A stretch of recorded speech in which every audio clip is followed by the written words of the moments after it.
So most of the stuff we talk about in game dev classes is about the art and craft of making games.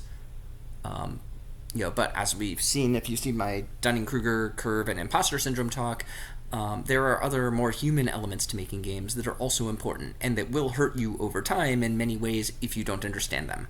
And neurodiversity or neurodivergence is another thing like that, something that's worth understanding because it's so common. And we see both of these terms a lot. I'm not a specialist in this area, so I'm not going to get into the details of the differences between these two terms. But for purposes of this talk, I'll use neurodiversity when talking about conditions and neurodivergence when talking about individuals. Now, I'll just say up front that some of these slides have a lot of text on them, and I don't expect you to read it now while I'm talking. But if you want to look through these later, you can have the URL so you can go through and look at these in more detail on your own time if you're interested, or if you're watching this video on your own outside of class, you can just pause if you want. Now, when we say neurodiversity, this is in general a very broad term that encompasses basically every kind of psychological disorder that involves people thinking differently. And we call it diversity to recognize that everyone's brains are wired a bit different, and that's okay, and it can actually be a benefit on a team to have different kinds of thinking and points of view. Now, Google tells me that worldwide the incidence of neurodivergent people is around 15 to 20% of the total population, with ADHD being about 3 to 4% and autism being about 1%.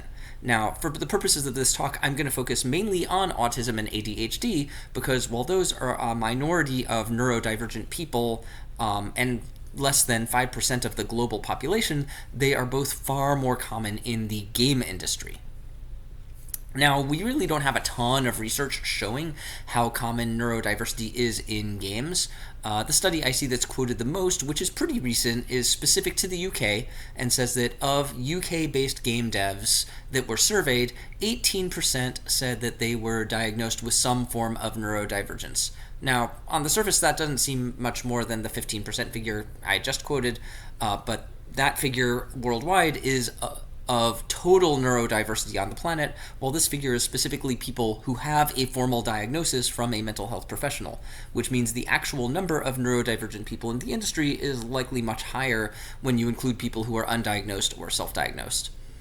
Now, this is completely unscientific and based entirely on my personal experience, but my guess is that the actual prevalence of neurodiversity in the game industry, including diagnosed and undiagnosed people, is probably somewhere between like 30 to 50%. There are a lot of us.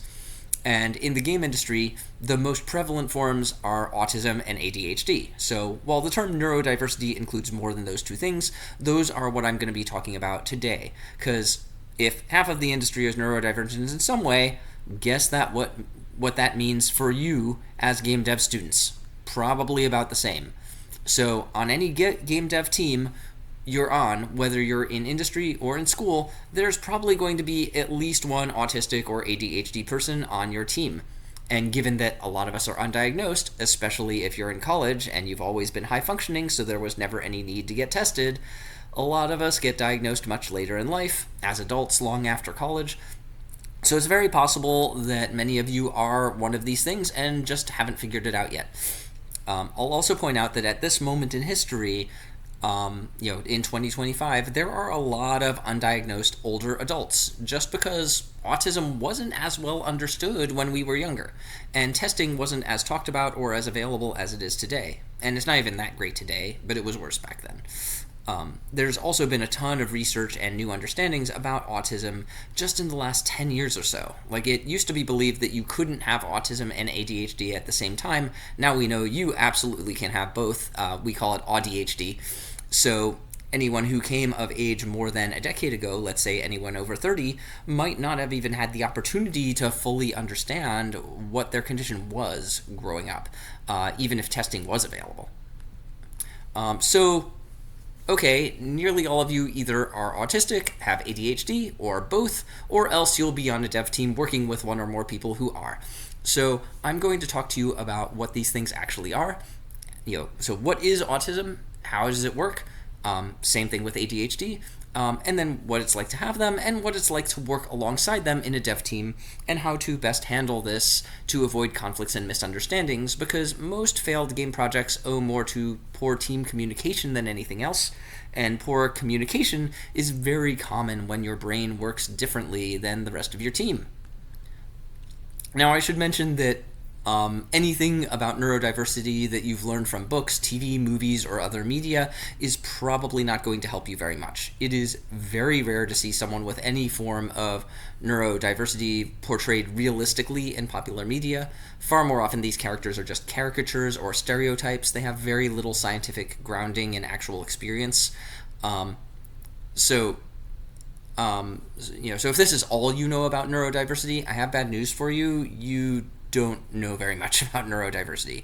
And you'll also notice that all of these images are white men, because you'll also almost never see anyone else in popular media portrayed with any form of neurodiversity. So let's start with autism.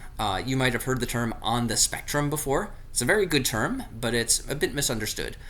A spectrum is a combination of all the colors of visible light. It's reds and greens and blues and everything in between. If you just had a bunch of different shades of red, you don't have a spectrum, you have a bunch of reds. You wouldn't look at a woman in a red dress and say her dress is on the spectrum, right? So autism is like that. There's no such thing as being like, the spectrum doesn't mean, oh, you're a little autistic or you're a lot autistic. No, that's not how it works.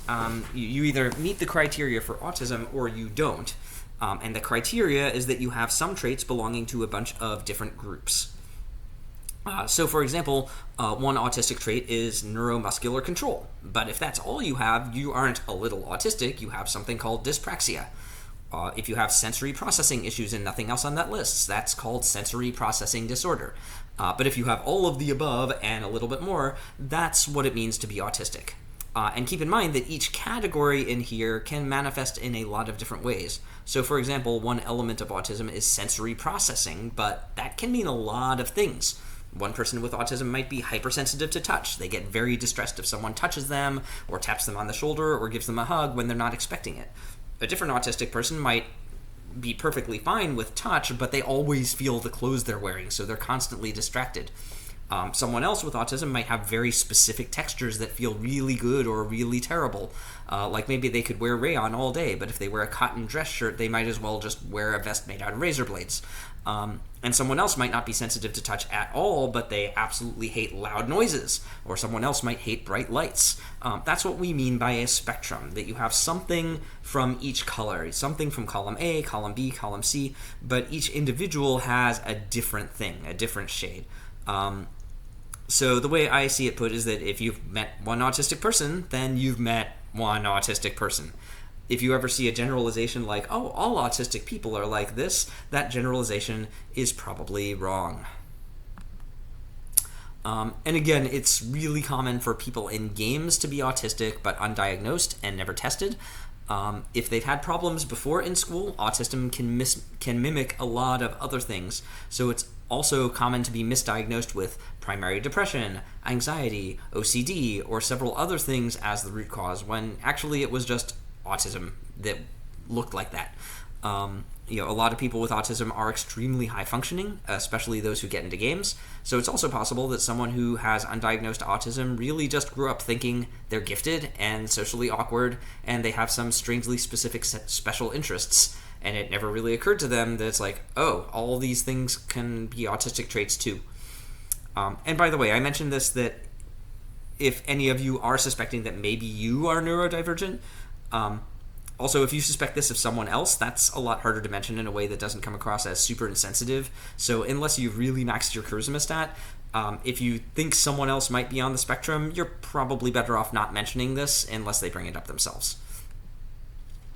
So if you look at autism a lot of what you'll find on Google is just what it looks like when it's commonly diagnosed, which is usually early childhood. That doesn't tell you much about what this looks like in college or adulthood, especially for people who were functional enough to get into college or get hired onto a dev team. So what does this look like specifically in game development? Well, first thing you'll find is that there can be communication problems when two people are talking but their brains are wired differently. So First off, imagine you're talking to someone and trying to communicate in a team meeting, and while other people are discussing, say, engine architecture or core mechanics or UI UX or whatever, you're supposed to be paying attention to that, but at the same time, your brain is also thinking, wait, am I supposed to be making eye contact here? Am I fidgeting? Does this look weird? Are people going to think I'm weird? Is it my turn to speak now? If I'm speaking, when do I stop? Am I giving too much information, or have I not given enough? Everyone is looking at me. Did I do something wrong? No, wait, I'm speaking. This is normal. I think. Wait, I heard something about mirroring. Am I supposed to be copying other people's body language? But there's multiple people. Which one do I copy? Oh, wait, I forgot about eye contact again. But I'm supposed to be staring directly into the eyes? No, wait, that's probably creepy. Maybe I should look at the bridge of their nose? And all of this internal dialogue is going on constantly, which then makes it harder to focus on the actual conversation about the game. Now, to someone else, this might look like someone is distracted, they're not paying attention, or if they're trying to focus, it might be a neutral expression that's actually extreme concentration, but looks like boredom or being just checked out of the thing. And one danger of all this internal brain activity is that a lot of autistic people are susceptible to getting overwhelmed by sensory input in some way.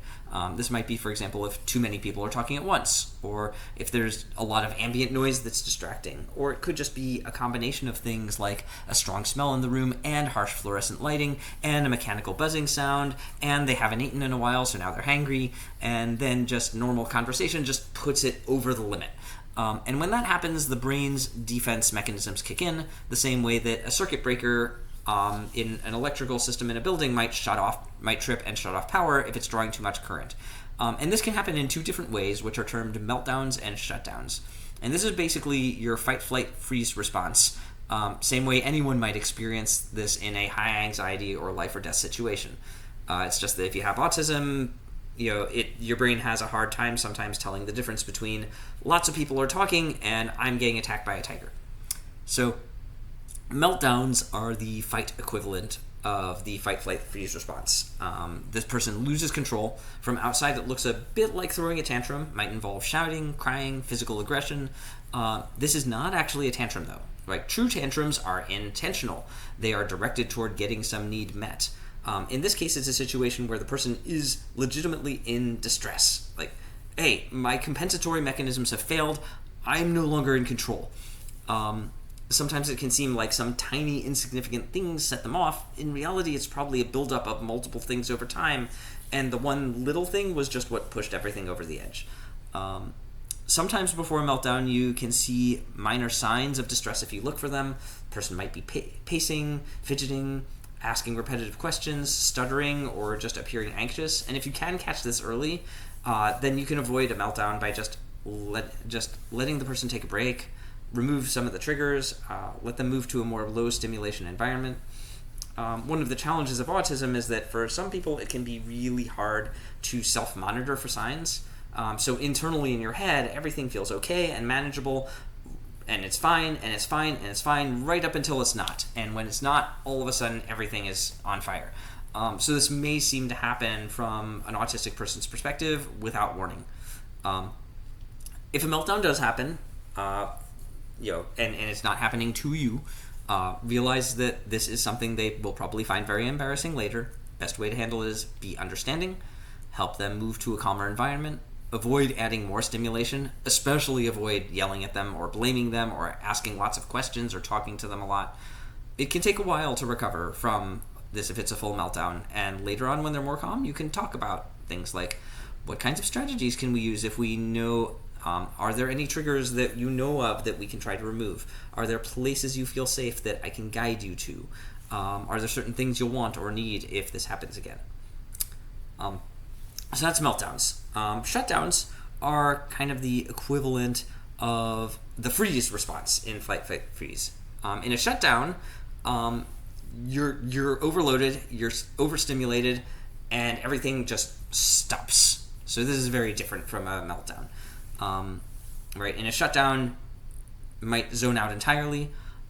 You might lose the ability to speak or communicate, which obviously makes it really challenging to get help, and very scary if you need help but can't ask for it. You might curl up into a ball, you might run away, or just leave suddenly. And as with a meltdown, this isn't really a voluntary action, right? The brain has has decided that you are in a crisis situation and it is taking control away from your conscious parts. So the best thing you can do, the best thing someone else can do is, again, remove overstimulating things, don't add more, guide to a lower sensory environment. The best way to recover from a shutdown, if this happens to you, is sleep. So if there is a place where the person can take a nap, that's ideal. If not, person might be a bit dysregulated until they can sleep overnight, and they'll be better tomorrow.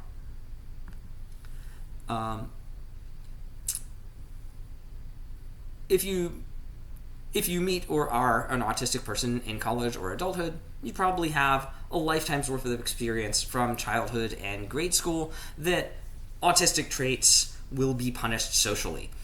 So what does someone with autism do? They learn to suppress these in order to appear more normal. We call this masking or camouflaging. This is a useful coping strategy to avoid being stigmatized, but the downside is that it is a constant drain on emotional energy. It takes work.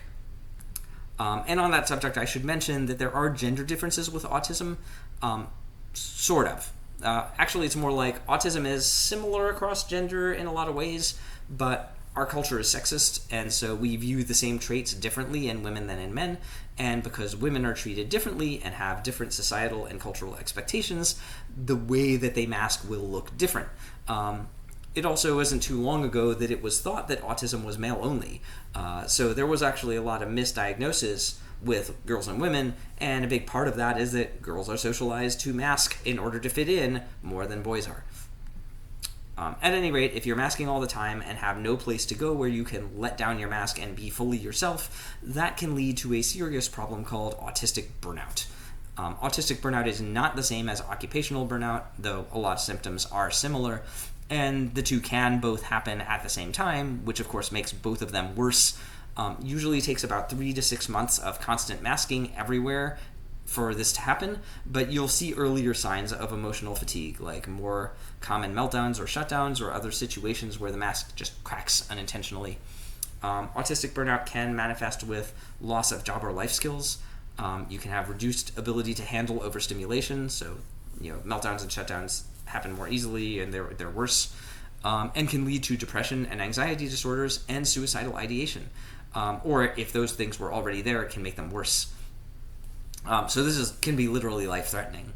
The good news is that autistic burnout is preventable, mostly through broader social acceptance of allowing people to be their true selves without stigma, and it's also reversible no matter how far along it is. Other mitigating strategies can be seeking therapy from someone who specializes in autism, seeking community support, for example, autism support groups in your area, though it can obviously take time and effort to locate those resources, and it can be harder to access if you don't have a formal diagnosis. It is worth pointing out that if someone is highly aware of their autism and well practiced in self-care to prevent burnout, meltdowns and shutdown so that they are highly functional, this might mean that things like they avoid social events after work, or they take time off following a high stimulation event like a conference, or they just avoid working long hours or over weekends. And to neurotypical people, this might look like, oh, that person's not a team player, or oh, that person is lazy because they're not doing the overtime that everyone else is. In reality, this person is being responsible and practicing regular maintenance to prevent severe breakdowns of themselves. Now, in the medical field, a comorbidity means when you have multiple things that are diagnosed at the same time, and this is shockingly common for autism. If you have autism, you're also much more likely than the general population to also be diagnosed with anxiety and depression disorders, OCD, Tourette's, ADHD, and also much more likely to be genderqueer in some way. Perfectionism is super common, which is great for work quality, but awful internally, which can then lead to things like low productivity if you feel that you can't give your best because nothing that you do feels less. like everything you do feels like it's poorly done, and so you just don't want to do it at all. Some things that would normally not be a big deal for most neurotypical people hit autistic people really hard. Some autistic people have a really hard time with sudden changes in schedule. Some have to take a lot longer than a neurotypical person to switch tasks, and sudden context switching hurts. Like they have, and when I say it hurts, I mean like physical pain. Like they have actually measured this with MRI machines, where the same parts of the brain that feel physical pain light up when someone is forced to switch tasks suddenly. Obviously, you can't see inside someone's head. You might just notice that a person is reacting poorly or is a lot more on edge when something like that happens. Now, it is worth pointing out that while autism is classified as a developmental disorder, it is considered a disability under the ADA. There are actually some benefits to having an autistic brain. And this is actually true of a lot of disabilities, that they're seen as a deficit, but in reality, you do get superpowers. It's just that these superpowers come with a price, like kryptonite. You could think of it more like like your brain is highly specialized. That means that it's not going to be as great in some general uses. So, for example, one element of autism is the tendency to hyperfocus and have hyperfixations. That's something that can come in really useful when you're applying yourself to a task that requires a lot of concentration. Like autistic people are overrepresented in computer programming and engineering. And it can also be useful in things like digital art and audio in situations where you need a lot of attention to detail. I can tell you as a systems designer, attention to detail and ability to see patterns is really helpful when I'm putting together something like a game balance spreadsheet. Oh, and also, like, personally, my hyperfixation is board games and video games. Like, I am a walking encyclopedia of obscure game trivia, even more so than most professional game designers. That comes in really useful when doing things like comps for market research or critiquing a design in general. It can come in useful as a faculty when students come to my office and say, hey, I've got this idea for a game, and off the top of my head I can be like, yeah, here's a dozen other games with similar ideas that you should look at before you start. So that's autism. Now let's talk about the other big neurodivergent thing in games, which is ADHD. So ADHD isn't quite as broad as autism, so it's easier to understand just for the name, right? There's an attention deficit, meaning hard to focus. You tend to see more physical movement. There's the hyperactivity part. And you see impulsive behavior, which is acting without thinking it through first. And the way psychologists classify ADHD, there are actually three types. There's inattentive type, which is mostly about difficulty focusing, hyperactive type, which is more on movement and impulsivity, and combined type, where you get the combo pack. Now, the way I would best describe this is that if most brains act like a single CPU, an ADHD brain is a multi-threaded processor that's been overclocked, so there are a dozen different apps running and competing for attention all at once. Now, like autism, this means ADHD does come with superpowers, right? If you have ADHD, you can probably think faster than other people. You can multitask like a boss. Yeah. And also, like autism, ADHD tends to be oversimplified in pop culture and internet memes. People who don't have ADHD and don't have many ADHD friends think it just means, oh, look, squirrel. And that is really just one tiny part of the full experience. As with autism, communication with ADHD can sometimes be a challenge, but for different reasons. If you're neurotypical and you're talking to someone with ADHD, you may have to repeat yourself because they have 10 other voices in their head that are distracting them from yours. They might interrupt with something unrelated, although a lot of times it might actually be totally related, but it requires like 3 logical leaps to get there, and their brain has already figured out the connections before you have, but it looks totally random to everyone else. Just like autistic people can have hyperfixations and focus like a laser on a task, turns out ADHD people can sometimes enter into a hyperfocus state too, which is kind of the opposite of what people normally think of for someone getting distracted all the time. On the bright side, like being in a flow state, these periods can be really productive and they can get a lot done, but it does come with some downsides. First is that this is not something that a person can just turn on and off like a switch. But because someone is capable of this sometimes, in some conditions, it's easy to make the mistake of assuming that they can always be like that, and then the rest of the dev team is overly harsh to them when they aren't. It's like, what do you mean you can't work on this task? You were doing the same exact thing 2 days ago. So that leads to friction and frustration in the team if other teammates have unrealistic expectations.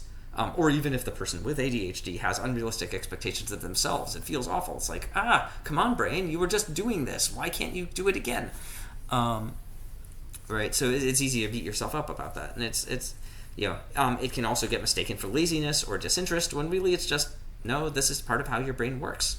And let's be clear, most people enter flow states under the right conditions. It just hits differently if you have ADHD. And the other downside is that hyperfocus states can last longer than it would for a neurotypical individual, right? A flow state might last, a couple hours until you get knocked out of it.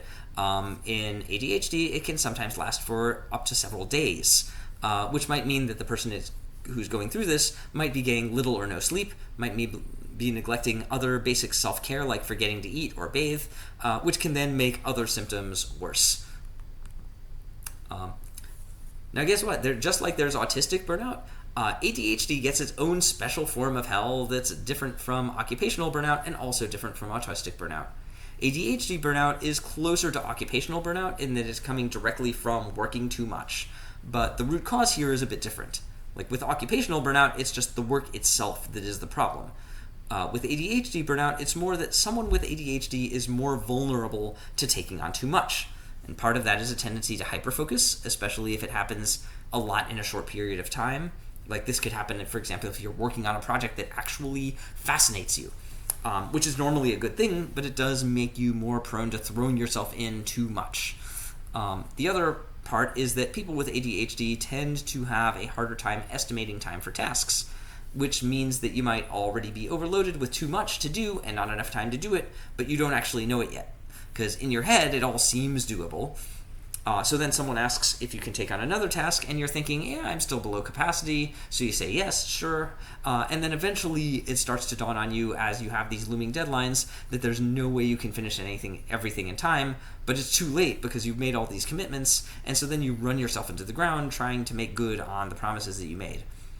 And then add to this that, like with autism, a lot of people with ADHD tend to be perfectionists. So you generally want to get all of this done and get it done well.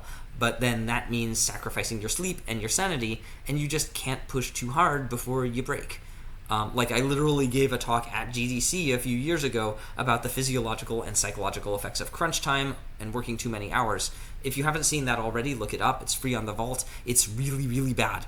So like other forms of burnout, ADHD burnout can lead to depression, anxiety, increased risk of suicide, and worse physical health.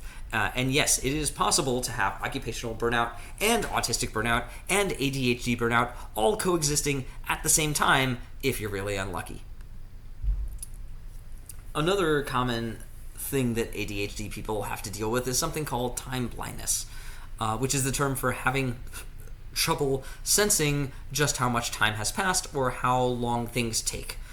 In some instances, judging time can be challenging for most people. Like if I just had you close your eyes and I counted 30 seconds on a stopwatch and then asked everyone in the room to open their eyes and estimate how much time had passed, most people would be off by a fair amount.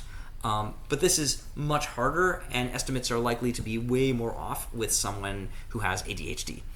And this can manifest a few ways at work. The most obvious is that if you're doing, say, sprint planning or trying to estimate time required for tasks, that's something that's going to be very challenging for someone with ADHD to give accurate estimates unless they've developed some kind of system to compensate for how their brain works with time. Like a veteran developer with 10 plus years experience might have figured that out. If you're a student, probably haven't figured it out yet.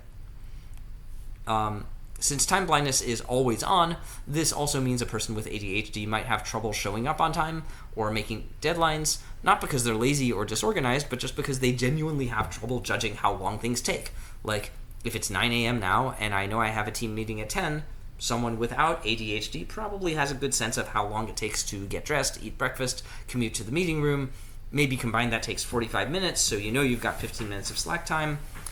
If you have ADHD brain, you might just not see it that way, and you might start moving at 9:30 and not even realize that you're running late. There's also a challenge seeing how soon future events like deadlines are coming, so things like knowing when you have to start on a task in order to finish it by the due date is very hard. Someone with ADHD is going to be prone to starting too late and then having to crunch to finish on time, which again can then lead to ADHD burnout if it happens too much. This can also mean losing track of time, which is connected to hyperfocusing, which is how you can start working on a project at 5 p.m. and suddenly it's 3 a.m. and you didn't even notice the time passing.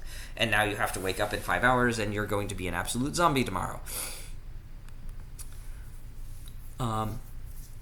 Like autism, ADHD also frequently happens alongside other disorders, anxiety disorders, depression, sleep disorders, dyspraxia, which is a problem with coordination, epilepsy, Tourette's, and a bunch of other things too. ADHD creates a lot of barriers to getting your work done, right? If your brain is distracted, that makes it easy to forget key details, which can lead to situations like a teammate saying they finished their task, but it's actually missing some key parts. Not because they were lazy, not because they were careless, just because their brain genuinely thought it was done because it has trouble with detail work. Prioritizing tasks can be a challenge. Breaking big tasks into small ones can also be a challenge. Again, that's detail work, and a mind that is distracted can have trouble getting into the weeds on details. Organizational skills can be a problem which can delay work, like constantly losing things or forgetting where they are, which think of like trying to locate one specific file you're looking for in a folder hierarchy, or losing your apartment keys, or misplacing your phone all the time, and having to spend extra time every morning just hunting for everything you need just to leave the house, which then causes you to run late. And because of all that impulsiveness that we talked about, combined with hyperfocus, there can be a tendency to jump right into tasks without planning it out first. And if you've ever tried doing that when coding, even as a neurotypical, you know that means a lot of the time you're going to have to redo that work because you didn't realize a snag or issue that would have been caught if you'd planned it out in outline form first, which leads to wasted time, frustration, feeling like you're no good and your work sucks. It can just be really demoralizing. Also, it's way more exciting to start a new task than to be grinding on an old one. So there is this ADHD tendency to complete the current task up to 90%. Your brain says, yeah, that's close enough, we'll call it done. And then you start on the next task and forget that there's this 10% of the previous task that isn't complete. You think it is complete, but it's not. Or it's complete, but it's very unpolished and really needs more work, but your brain has already decided to move on to something new and exciting, and the old thing is just out of memory now if you're not careful. Now at this point, probably some of you in the room also have a diagnosis and sent in your disability service letters at the start of the semester, and your professor doesn't know what your diagnosis is, but they know that you need extra time on tests or something, and they can probably take a reasonable guess. And about half of the rest of you are probably thinking, whoa, some of the stuff you mentioned here is resonating with me a little too well. Maybe I need to get tested. So if you want to play along at home, EmbraceAutism.com is a useful site that has a lot of different screening tests to play around with. Now, the big caveat here is that nothing on that site is diagnostic. Getting an actual diagnosis requires professional services. It's not something you can do for yourself at home. These are what are called screening tests. They're not diagnostic, but they are a good first step to say whether a diagnosis would be likely and whether it would be worth your time to explore this further. A good screening test will rule this out, but not rule it in, meaning if the screen tells you you do not have ADHD or autism or whatever that's screening for, it's almost certain you don't have it. But if the screen says you do, then you might or you might not. Further testing is warranted. So basically, no means no, yes means maybe. In general, I would recommend everyone in games, get tested in some form just because prevalence is so high. With the caveat that, in some countries with certain administrations where neurodivergence is punished or stigmatized, or could lead to some very dangerous things like having trouble with emigrating, otherwise losing access to services. A formal diagnosis might actually be actively dangerous. In other places, a formal diagnosis just unlocks the ability to get additional help. So that's something that you would have to weigh on your own. So, and for those of you who are neurotypical, even if you are, and it's still important for you to know a little bit about how autism and ADHD work, because you're probably going to be working people who have those things at some point, if you aren't already. And keep in mind, these people might be undiagnosed and might be entirely unaware that they're neurodivergent in the first place. So if you are the token neurotypical in your team, what can you do? All right, first off, give your teammates some grace. Understand their brains work differently from yours. This is not their fault. And a lot of what we think of as problem behaviors aren't even intentional. So getting upset at them is not going to help the situation. It's not going to change their behaviors. Definitely avoid yelling or shouting. For someone with autism, for example, this could trigger a meltdown or shutdown and just be overstimulating. And it's completely unfair to them. Now, a lot of neurodiverse behaviors can come across as being difficult or downright evil, when in reality it's just their brains have difficulty working the way you would expect them to. As one of my colleagues put it, always ask, is this person an asshole, or are they just autistic? Now, it is also possible for an autistic person to also be an asshole. Neurodiversity is not an excuse for being a terrible person, but do give a lot of leeway here. Now remember that just because someone's brain works differently from yours doesn't mean that theirs is wrong or inferior. Neurodiversity is a superpower. It's a superpower that comes with kryptonite, but it is a superpower, right? The more you try to force your teammates to work the way that you do, the harder it will be for them to do their work. They might be able to do it, but it will take a lot of mental and emotional energy to do things the way that you want them to, which means less energy to spend on doing the actual work. So the more you can make accommodations for your neurodivergent teammates, the easier it is for them, and the more productive they'll be on your team. Each human is an individual. We're all different. So even if you know a little bit about autism or ADHD, don't assume that you know someone with autism or ADHD just because you've read up on it or you've met someone else with that condition. They're all different. So some people with autism are very shy. Some people with autism are extremely social. They love social interaction, but if they have to mask, it's still an emotional drain. Different people have different triggers or different things that bother them, and different strengths and weaknesses, right? Get to know them as people and talk to them about what you can do to improve their lives. In fact, this works in reverse too. If you are neurodivergent, talking to your manager early on about how they can best manage you is something that can help them and you to avoid miscommunication. I know at least one person who actually put together a PowerPoint presentation about hey, managers, here's what my autism brain looks like, and here's how to manage this from your end. For autistic people on your team, some of them may be highly social, but still may need extra downtime to recover afterward, especially if they have a tendency to mask. This means they might need some quiet time alone after a team meeting. If they go to GDC, especially for the whole week, expect them to not be very productive for the week after that. I could give an entire lecture just on how to survive GDC if you're autistic. Short version, ask CAs about where the low stimulation quiet areas are and use them frequently. Don't be afraid to retreat to your hotel room if you're overstimulated. Try to detect when you're nearing shutdown or meltdown and get the heck out of there before you enter crisis. And if you can travel with a buddy who knows your triggers and can read you well enough to detect when you're approaching the edge, or at least figure out if you're in shutdown mode and can guide you to a recovery place safely, that's ideal. And it's perfectly valid and common at GDC or other conferences to exit a conversation by just saying, I'm sorry, this is a great conversation, I'd love to continue it, but my social battery is empty and I'm feeling a bit overwhelmed and I just can't continue right now, so I need to head out. I would love to pick this up later though. Most people will be very understanding of this. In fact, there are even some creators on Etsy that have made little pins with a little social battery meter that you can be adjusting in real time. Group meetings can be productive or a huge waste of time, even with a team of all neurotypicals. But get a group of ADHD people together and there will be constant interruptions. Throw some autistic people in there and they can easily get overstimulated by all these people talking at once. So be very flexible when you've got group meetings. It's already good practice to ask for any meeting does this really need to be a meeting where everyone attends, or could this be an email or an asynchronous discussion group on the Discord? Right. Asynchronous discussions are actually really great for neurodivergent individuals.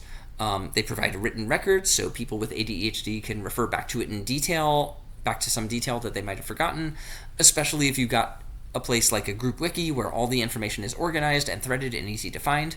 For autistic people who have to be constantly monitoring what they're saying and how they're acting in social situations, a discussion over text is great because they can just take the time to compose and edit exactly the response they want, and they don't have to worry about like weird body language conventions. They can just focus on ideas. Another downside of meetings is that time pressure automatically makes everyone more stupid. Like, this is why playing speed chess is entirely different game than playing chess with unlimited time, and why people sometimes give ridiculous answers on TV game shows when they have to buzz in too fast. This hits even harder with team neurodiversity, and that's what a team meeting is. It's reacting to other people's ideas under time pressure. So if you're in a team meeting that's happening in real time, putting anyone under pressure to think, decide, and act on the spot is common, but that is a trap. It will lead to the loudest voices and the people who project the most confidence dominating the decision-making process, rather than the people who have the most information and the best ideas. And this can also be very stressful for neurodivergent people. If you must hold a live meeting, think about ways to let people prepare in advance. Like, if you know you're going to be brainstorming ideas, let people know what kinds of ideas you're looking for so they can think about it in advance. Or even create a Miro board where people can drop thoughts and comments in as they think of them. If you do plan on putting people on the spot at a meeting, give them advance warning so they can have the option to prepare and know what to expect, and so that they can prepare a script or otherwise emotionally prepare themselves because they know it's coming. And even if this is a one-on-one meeting, it's also good practice to give advance warning of the meeting and also let the other person know what to expect.